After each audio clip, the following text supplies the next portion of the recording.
సుగుణాలతో సుగుణాల మెట్లపై నడిపించి కనిపించు అయ్యప్ప స్వామి. మకర సంక్రాంతి సజ్జోతివై అరుదెంచి మహిమలను చూపించు మణికంఠ స్వామి. కర్మబంధము బాపు ధర్మశాస్త్ర కలిభీతి తొలగించు భూతాధినేత.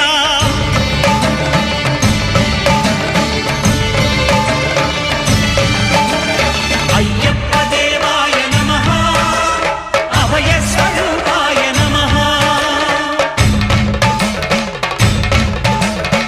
ఆద్యంతరహితమౌ నీ విశ్వరూపం అజ్ఞానతిమిరము నణచు శుభదీపం.